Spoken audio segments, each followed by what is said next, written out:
Good day, everybody, and welcome to another episode of Orientalistics podcast on language, culture, and religion. This episode is called Spiritual Rational Critique of Oriental Mysticism. This is actually a topic which is very much personal as is academically inclined. I, by myself, I'm a scholar of linguistic and Iranian studies and historical philology with a Persian background. I began my academic journey with undergraduate studies in Persian literature and culture, and followed by a master in Oriental philology, and later earned advanced degrees in historical comparative linguistics and cultural studies. So I've taught Persian language and literature along with other Oriental languages, and edited, in fact, anthologies and christmaties of classical and modern Persian poetry and prose, and in fact devoted decades to exploring the rich traditions of Persian and broader Oriental thought, from Sufi mysticism to epic narratives and intercultural exchanges. I remain, as I was before, deeply loyal to what I have studied and profoundly devoted to the beauty, depth, and emotional wisdom of Persian and Oriental literature in general. Yet, there was something that always was eating me when I was working on Oriental mysticism and theosophy and Oriental philosophy in general, in particular the philosophy that has been developed in by Islam-dominated realms and geographical areas. So the intellectual honesty demands that we also apply rational scrutiny, even if we are very devoted to that what we are emotionally connected with. So now in the following discussion that I would like to represent, I'm trying my best to offer a critical examination of how Oriental mysticism, for all its poetic splendor, often detaches rational thinking from our, let's say, physical reality and replaces it with a kind of a vague spiritual concept that leaves no clear path forward. This mechanism, I argue, has contributed to the long-term decline of systematic philosophy in the Oriental world. And when I'm talking about Oriental world, I really mean Muslim and the non-Muslim world alike, talking about Muslim countries in the Middle East and Northern Africa, but also Indian philosophy. So Oriental philosophy in geographical meaning of the word. And that stays in a very stark contrast to the enduring success of Western rationalism and its heritage.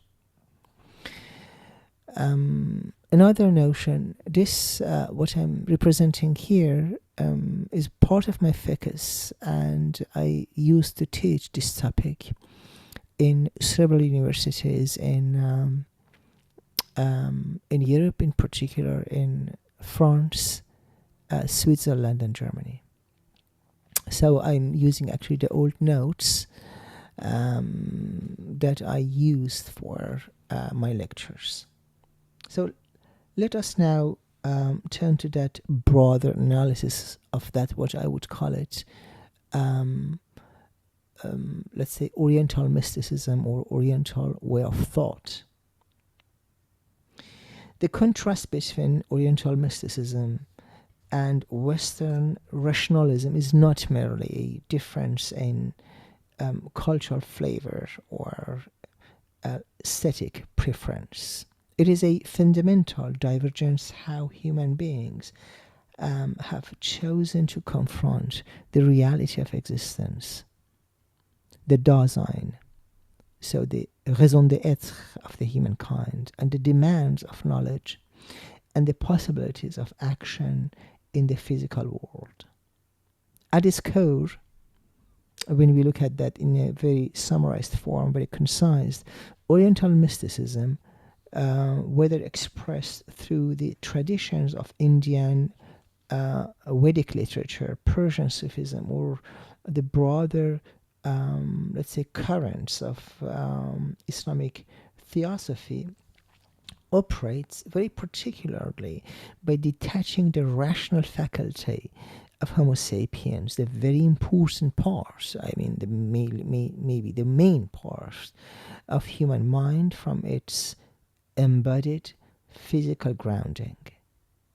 This way of thought elevates from from spiritual intuition, or so-called gnosis, kind of Gnostic spiritual path that promises immediate unity, like a unica mystica, with a cosmic or divine essence. Yet it does so by submerging concrete reason beneath layers of vague, ineffable concepts. This mechanism, I argue, seductive as it may really appear in moments of crisis or contemplation, systematically undermines the very tools that make systematic understanding of the world possible.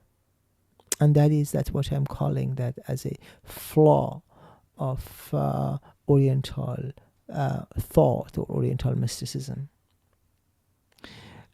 This way of approach replaces the described labor of logic, observation, and let's say causal analysis with an illusion of rapture. The human being is split into a transient physical shell and an already divine spiritual self, but without any operational or rational bridge, or any verifiable protocol, or any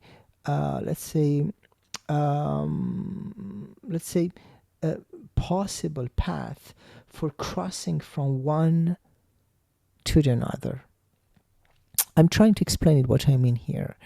The Oriental mysticism and the so-called kalam in Arabic or in Persian theosophy tries to explain that the humankind is divided into, in fact, connecting parts.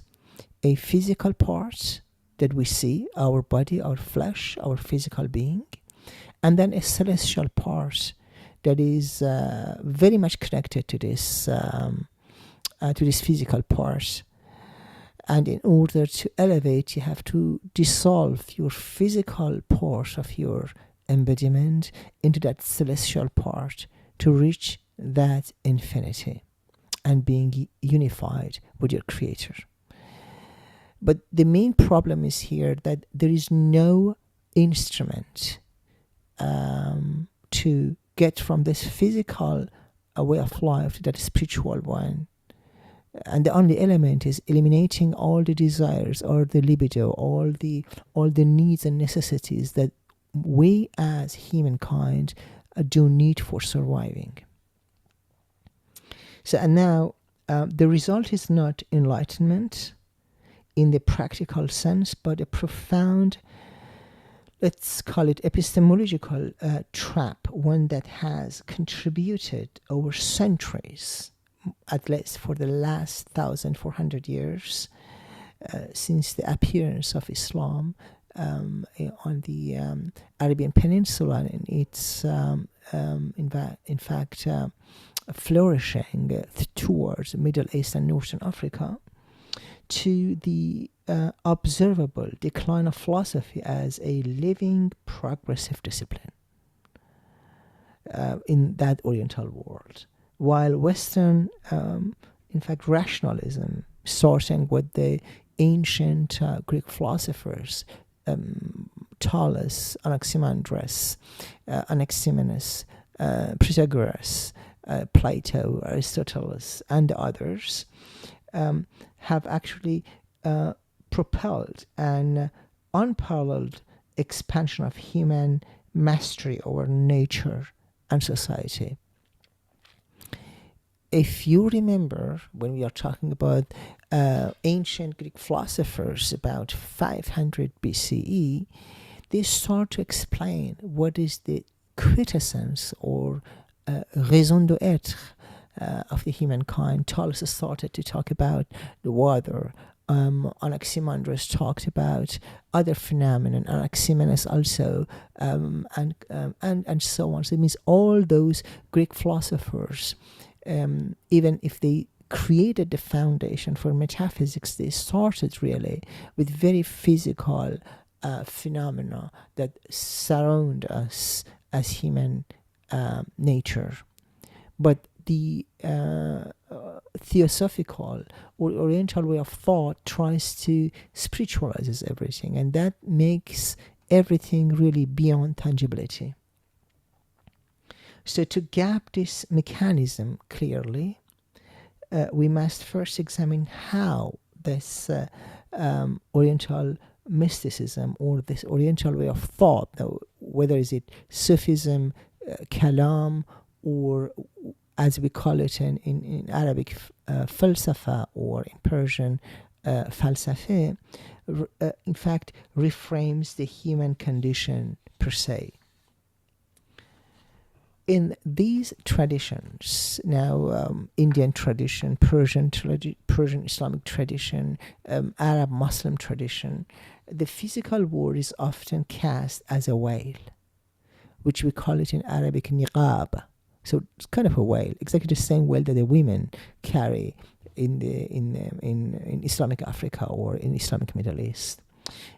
Kind of an illusion, or at best a temporary stage, whose realities, suffering, causality, material limitation, and are not to be transcended rather than interrogated. And that is the problem. I'm trying now to explain what I mean by that. The rational mind, with its insistence on evidence, deduction, and empirical verification, is not sharpened but gently set aside in favor of higher knowledge, Gnostic knowledge, that arrives through inner realization, or let's say initiatic grace. So it means it is not your effort as a humankind to question your surrounding, to use your rationality, to use your logos, your intellect, to question the world and to understand it. You have to wait for an intuition. And this intuition happens through a purification. And this purification happens through avoiding physical, bodily pleasure, starting with even nourishing yourself, having any emotional attachment to women, to your belongings and everything. And once you are voided from all those attachments and you're absolutely detached from the physical life or physical earth, maybe you will be qualified to elevate yourself. But this is, unfortunately, is a vicious circle, but there is actually no path, no systematic path for that. So it means you have to wait for this intuition.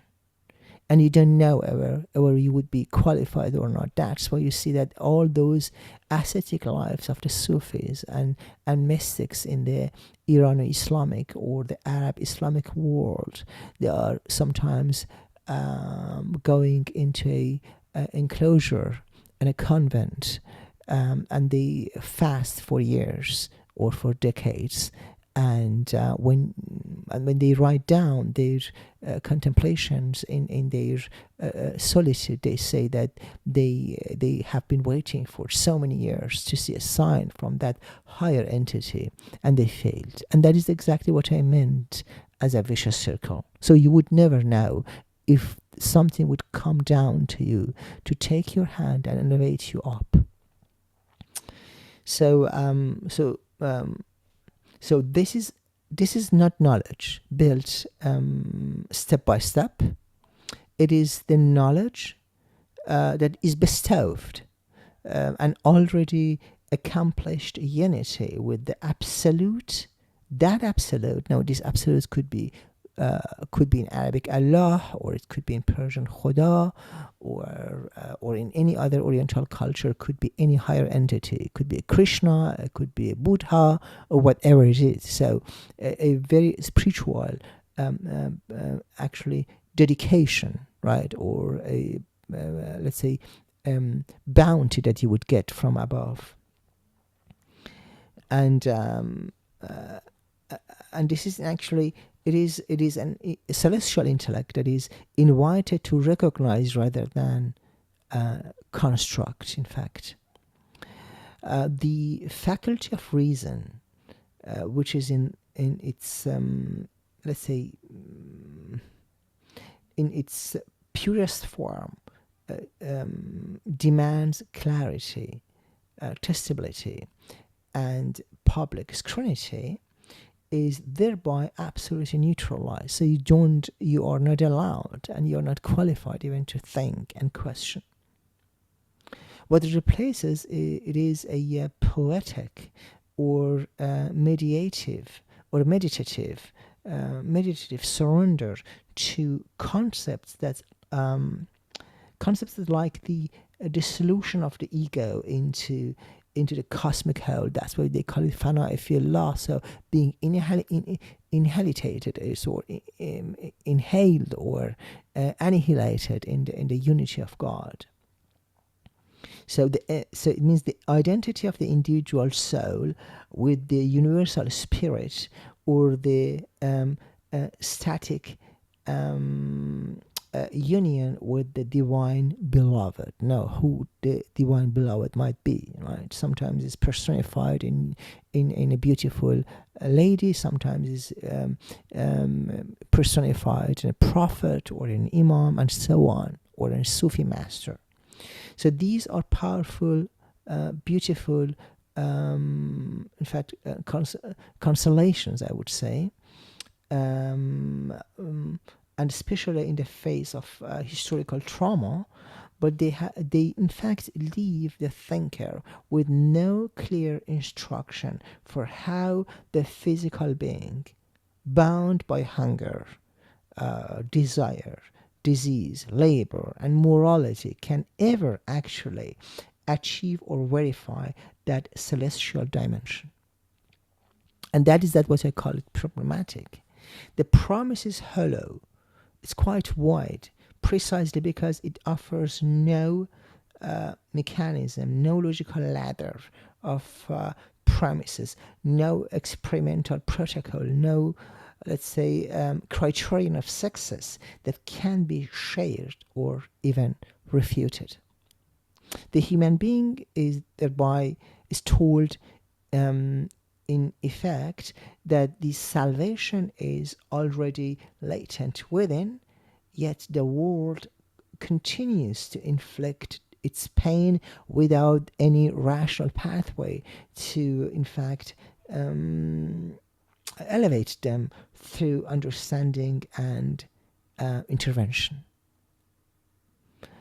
So this detachment has produced measurable historical consequences. So nowhere more evident than in the trajectory of philosophy across Oriental civilizations. In the Indian subcontinent, the early Vedic and Upanishad periods showed glimmers of speculative inquiry into cosmology and ethic, yet these were rapidly overtaken by mystical orientation that prized inner realization over systematic logic.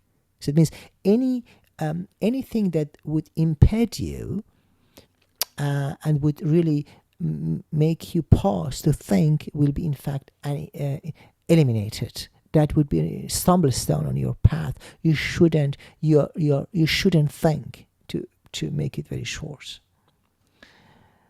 And let me explain it further. So the logical tools that could have been applied to mathematics, astronomy, or social organization were redirected toward meditative techniques and spiritual commentary. So the Brahman literature from Indian subcontinent, with its emphasis on the divine spark within, offered an empty gift of spirituality, the assurance of ultimate unity, but without any blueprint for transforming the material conditions of, let's say, caste-bound society, agricultural stagnation, or political fragmentation. So rational critic of observable, let's say, injustices, poverty, hunger, starving, epidemic, invasion, wars, they all gave away to, let's say, explanations framed in the terms of karma or illusory maya, kind of concepts that, while emotionally are quite resonant with our soul, provided no, in fact, actionable program for empirical reform. Philosophy understood as the rigorous pursuit of truth through reason, and actually atrophied into exegesis. Theosophy supplemented theology not as an evidence, but as a retreat from demanding clarity for logos. So it means, with other words, everything that would somehow provoke you or trick you to think about the complexity of the world, the intricate environment you're trapped in, would be just rejected. So you should just wait for that illusion. A parallel and even more dramatic shift occurs in the Persian and broader Islamic world, I would call it. Spirituality after the, let's say, catalysm of the Mongol invasions, 13th century, that was a very big inflect into the Persian pride society. So just to give you the background, in 13th century, the Mongols invaded the greater Persian Empire, and it caused such an injury into the soul of the Persian people that for decades they could not recover from that pain.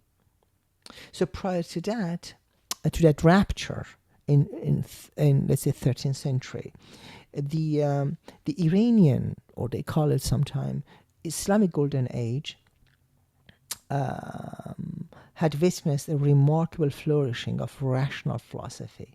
Thinkers like Al-Farabi from Iran, Avicenna or Ibn Sina, and Averroes, in Arabic Ibn Rushd, had in fact synthesized Greek logic, Aristotelian causality, and empirical observation with that they called it the Islamic theology, producing treatises on metaphysics, medicine, optics, and governance that, in fact, rivaled or even surpassed their Hellenistic predecessors. Baghdad and in today's Iraq, and Cordoba in today's Spain, became cores and centers where reason were applied to natural world with disciplined precision. So the Mongol hordes, however, shattered its this infrastructure, in fact. So libraries were burned, scholars dispersed or perished. Cities were razed, and collective psyche of Persian culture entered what can one maybe um, describe it as a grand depression. I call it a grand depression of Middle Ages. So in the aftermath, the literary and philosophical response did not consist of renewed rational analysis or institutional rebuilding. Instead, what happened is it channeled energy, the energy that could be very constructive or reconstructive for a devastated society, rechanneled that into a mystical poetry, Sufi theosophy, and so on. So this physical devastation was reframed as the soul's longing for reunion with the divine, as I called it, Fana fi Allah.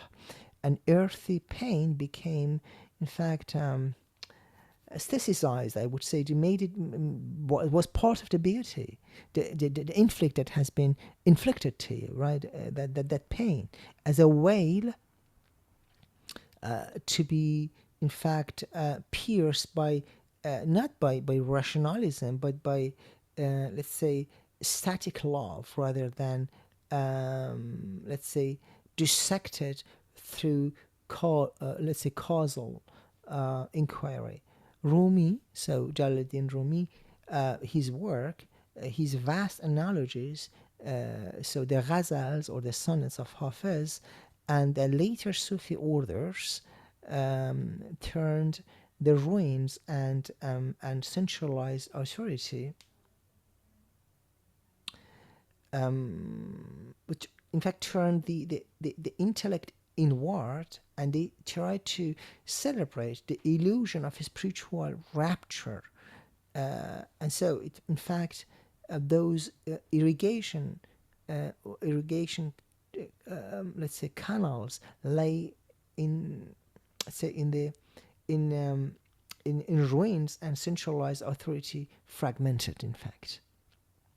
So philosophy declined because the rational faculty had been replaced by a spiritual mechanism that explained suffering without mastering it. And that was quite problematic. So instead of confronting the pain, finding the causalities for your pain and get rid of them, you just merged in the pain, and you appreciated the pain as an instrument to elevate your soul. So the division between physical being and celestial essence, in fact, offered emotional solace, but if you ask me, no clear path back to worldly reconstruction, no empirical science to restore the agriculture, the devastated areas, no logical critic of nomadic warfare, no political theory to prevent future collapses. So this pattern repeats across the Oriental sphere. In the Islamic tradition, more broadly, the 11th century figure of Al-Ghazali, who actually came from the Iranian Islamic tradition, marks a, in fact, pivotal turning point. His critique of the philosophers, while philosophically sophisticated in its own right, effectively prioritized mystical intuition and the religious authority over independent exercise of reason and intellect. So it would mean that this very Greek philosophical tradition that kept alive the Greek commitment to logic and natural philosophy yielded ground to Sufism and occasionalism, I would call it. The view that natural causality itself is an illusion sustained by divine will. So what emerged from this constellation was a worldview a kind of Weltanschauung or a viewpoint in which the rational mind's attempt to screen predictable laws of nature was secondary. It was not even secondary, it was not even important to submission to the ineffable. So theosophy, which in Arabic is falsafa al-ishraq and in Persian falsafa ishraq, flourished. Systematic philosophy receded. Even in regions untouched directly by Mongol invasion, such as parts of Ottoman or Mughal empires, the dominant intellectual currents increasingly, let's say, favored mystical synthesis or critical rationalism. Maybe it was also part of the Mongolian tradition where believing in spiritual figures was also always very prevalent in this culture. So the result was a civilizational choice. So when confronted with external shocks, problems, whether invasions, economic stagnation or crisis, or later colonial encounters, the Oriental mind turned to spirituality not as a supplement to reason, but as its replacement, I would say. So the choice perpetuated a cycle of decline because it removed the only reliable instrument for diagnosing and correcting material failures, namely the logos, the intellect, the rationality, as the most important, the only most important faculty of humankind. So by contrast, Western rationalism has operated on an entirely different premise. The human being is an integrated unity whose rational faculty is not to be transcended but perfected in its engagement with physical world. From the very pre-Socratic Greeks onwards, the commitment to logos, rationality, the reasoned word, the accountable account, established a tradition in which reality is intelligible, precisely because the mind can interrogate it through observation, deduction, and refutation. Heraclitus and Parmenides may have speculated on flux and being, but they did so within a framework that demanded logical consistency. Plato's dialectic, for all its idealist elements, still required rigorous questioning. And this is important. I really would like to underline and highlight this word: questioning and mathematical training as the path to higher insight. So you see that this is not just a question; it's a questioning of human faculty, logos. Aristotle's organon, for example, formalized logic itself, while his physics and biology insisted that the world of change and causality could be categorized, explained, and predicted through empirical study of the four causes. So this was no vague spirituality. It was a method that treated the physical being as the proper domain of the rational mind of Homo sapiens. And this is exactly what has been, in fact, underestimated, degraded, jargonized, and treated very, very pejoratively in the Oriental mindset. So you shouldn't think because Allah or Khuda or whoever this celestial being is in fact more knowledgeable than you. The entire Islamic tradition based on the Holy Quran would presuppose that since Allah is more knowledgeable than you and wiser than you, so you don't need to think. You let to be led by them. You let to be directed by them. So this foundation endured and expanded even in the medieval West, where Christian theology might have invited mystical retreat. Figures like Thomas Aquinas, who has been often cited in mystical tradition of Christian theology, even him insisted on the compatibility of faith and reason, so logos, synthesizing Aristotelian logic with revelation without subordinating the former, the ratio of the humankind. The Renaissance revived the Greek inheritance with fresh vigor, and the Enlightenment radicalized it into a program of systematic critique.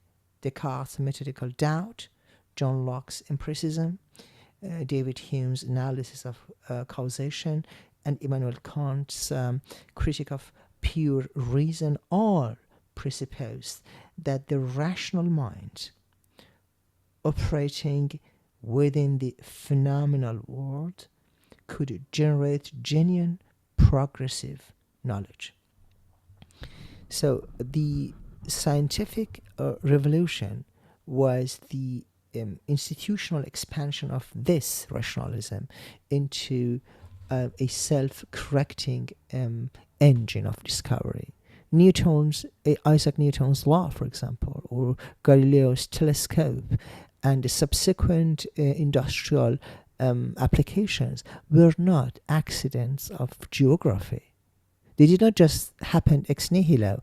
They were the direct outcomes and the very clear results of a Weltanschauung, a worldview that refused to detach persona, reason, from the physical.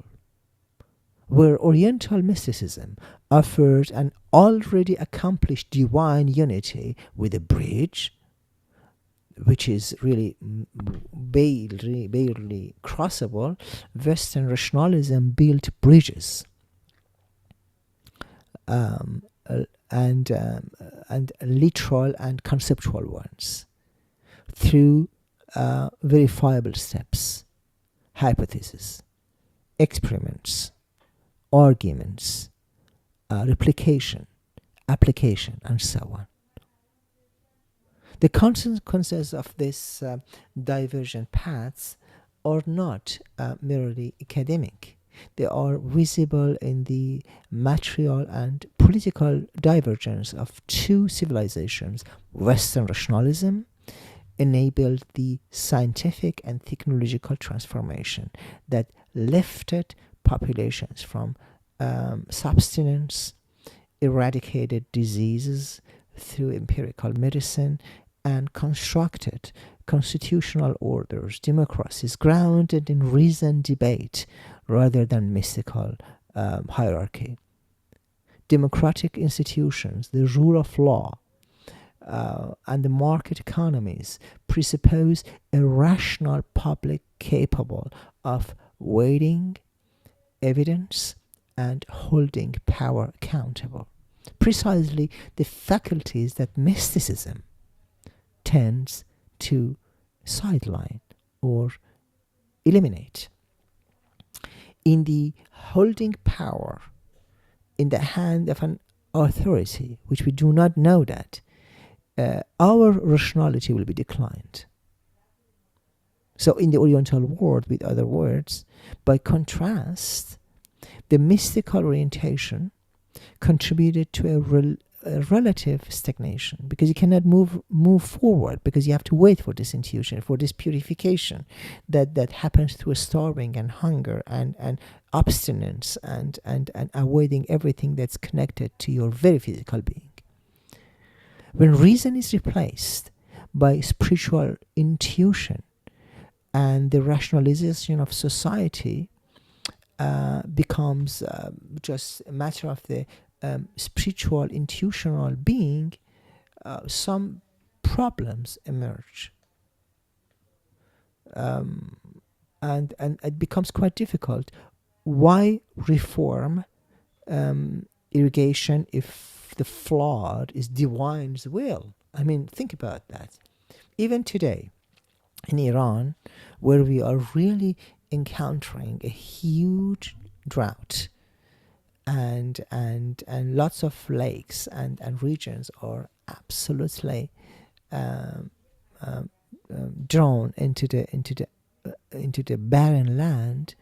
Still, the clerics in Iran, they are raising their hands towards God, and they are doing some prayers for rain to come down. So it means, in fact, irrigation is not important, because there would be always a flood on behalf of divine will, right?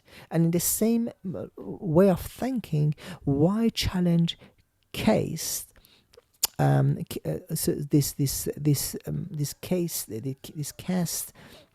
culture, and for example, in Indian culture, if the hierarchy reflects cosmic order, as we do see that in the Indian culture, and why develop any empirical science if natural laws are illusory? You see that it is, so you would not question it anymore if you believe in a spiritual entity. So this is not to deny the beauty or emotional depth of Sufi poetry or Vedic meditation. It is to recognize that the beauty and depth were served from rational accountability, become mysticism, a mechanism of, let's say, quietism rather than progress. So critics of this analysis might object Oriental mysticism has produced, in fact, profound ethical insights and artistic achievements that the West, in its materialistic rush, has sometimes lacked, of course. There is truth in it, of course. The emphasis on compassion, detachment from the ego, being less selfish, and inner peace can serve as a corrective to Western excesses of individualism, materialism, and instrumental reason. Yet, such objections miss the structural point. Mysticism's ethical contributions are real, but limited precisely because they operate within the same trap. They console without equipping the mind to prevent the conditions that require consolation.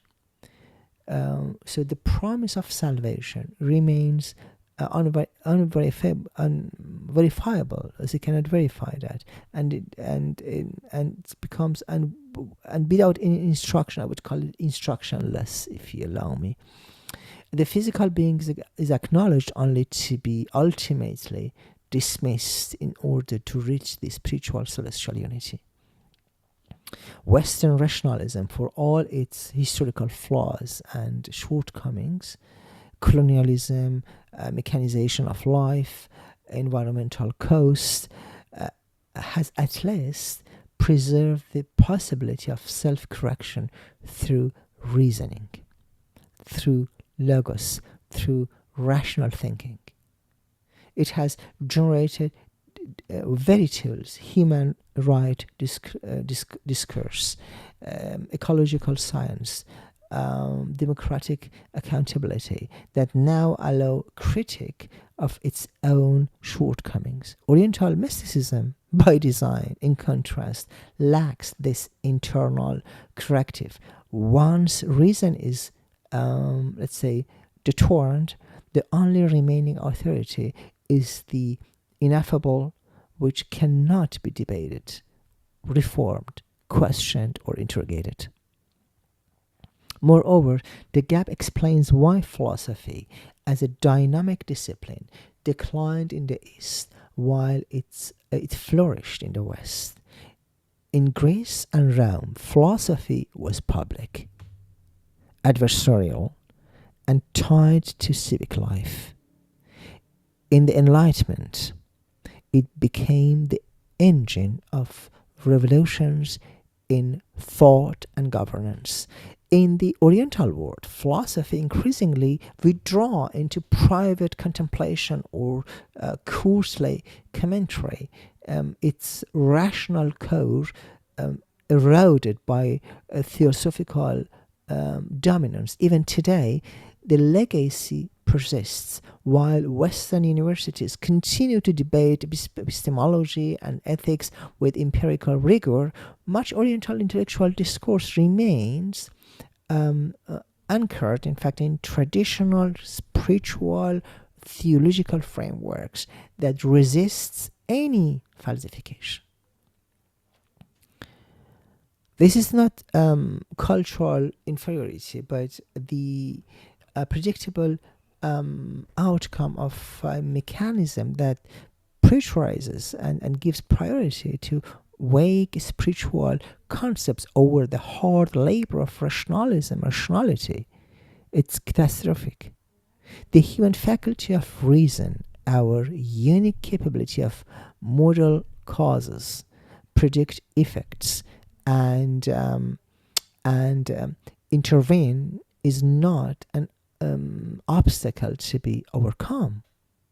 It is the only reliable path from physical contingency to genuine improvement. And this is exactly what has been denied for hundreds of years in Oriental culture. Mysticism's illusion of rapture may feel transcendence, but it leaves the world unchanged and the mind disarmed. To understand this divergence is not to advocate cultural erasure or simplistic superiority. It is to recognize a civilizational choice with enduring costs of benefits. The Oriental path offered solace amid repeated historical traumas, invasions, plagues, empires rising and falling, by promising an inner realm immune to external catastrophe, which doesn't work. It never worked. That promise was psychologically adaptive in the short term, and it is still, yet philosophically costly in the long term, and it does not merit any scrutiny. So Western rationalism forged in the relatively stable, curable Mediterranean city-states and later European competition bet on the mind's ability to master the physical world through reason. That bet, in fact, rapid individual in knowledge, power, and longevity, even as it generated new problems requiring, I would say, further rational engagement. So, still, I would say the key distinctions remain. One tradition divides the human into physical sufferer and celestial essence without a bridge, and that is a problem. The other, so the Western one, in fact, integrates them, demanding that the reason operate precisely with the body meets the world. In the final analysis, the failure of Oriental mysticism is not its spirituality per se, but its subordination of reason to an unverifiable unity. It detaches humankind from the very physical being that demands rationalization. Disease to be cured, injustice to be, remedied, environment to be stewarded, and offers instead a hollow promise of already divine status. And that's the problem. So it leaves the problems unsolved and takes you to a refuge, or in Latin refugium, that would give you a solace, but it's not the solution. So there is no solution to material contingency in this concept. No clear salvation from historical pain, and finally, no instruction for traversing the abyss except surrender. Western rationalism, by contrast, I would say, succeeds because it never relinquishes the faculty that alone can explain and improve the world, our logos, our rational thinking, the most important faculty that we have, the disciplined, the embodied intellect. Philosophy thrives where reason is honored as the bridge. It declines where the bridge is declared unnecessary because the far shore is already reached in spirit. So it's quite obsolete in this way of thought or way of thinking to think an Oriental concept. The gap between these approaches is not accident but structural, if you'd ask me, and it accounts for the divergence acres of intellectual vitality, scientific progress, and societal resilience that have defined the modern era, our era.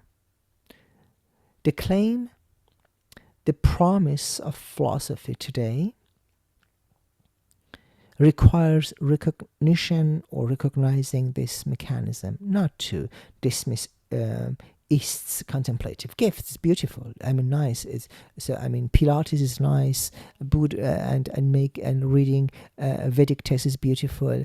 Doing yoga is beautiful. But to insist that any genuine wisdom must begin with the rational mind's fearless engagement with the physical world. We do need it. Only then can humanity move beyond illusion towards a shared, verifiable understanding that honors both the suffering of the body, which is also part of raison d'être, but also the aspirations of the spirit without sacrificing one for the illusory transcendence of the other. This is the enduring lesson of the contrast. Rationalism does not deny the divine. It simply refuses to let the promise of the divine become an excuse for abandoning the world we must actually inhabit and improve. So, and with that, we come to the conclusion. The picture that I actually created for you here was to explain that there is a huge gap between the philosophical approach to the problems that surround us in our world and the approach that the Oriental mysticism, theosophy, and even Islamic philosophy would offer us. If you found this conversation interesting and intriguing, I would be very happy if you just leave your feedback in the comment section. And if you find this topic actually intriguing and interesting, please share it with your friends and family. Thank you so much. Till next session, take care and bye.